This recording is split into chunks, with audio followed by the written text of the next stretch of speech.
எல்லாருக்கும் நல்லது செய்கிறோம், நமக்கு மட்டும் ஏன் இப்படி நடக்குது அப்படின்னு ரொம்ப கவலையாக இருக்கிறவங்க இருப்பீங்க.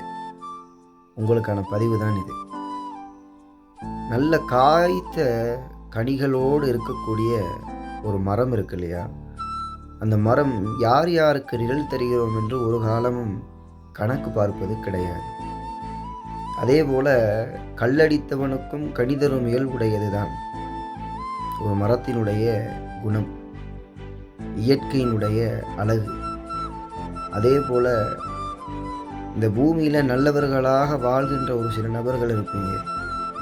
யார் என்னத்தை பேசினாலும், உங்களை என்னதான் அவமரியாதையாக நடத்தினாலும், எந்த ஒரு இடத்துலையும் உங்களுடைய நல்ல குணத்தையும் நல்ல நடத்தையையும் மாற்றிக்கொள்ள வேண்டாம். உங்களுக்கு யாராவது கெட்டது நினைச்சாங்களா இருந்தால் அவங்களுக்கு நீங்கள் நல்லது நினைக்காட்டியும் பரவாயில்லை. அவங்க நினைத்த அதே கெட்டதை அவங்களுக்கு நினைக்க போகாதீங்க.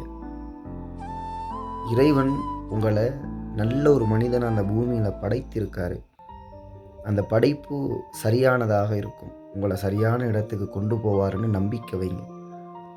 உங்களுடைய நல்ல குணத்தையும் நல்ல நடத்தையும் ஒரு காலமும் விட்டு கொடுக்க வேண்டாம் என்பது என்னுடைய கருத்து.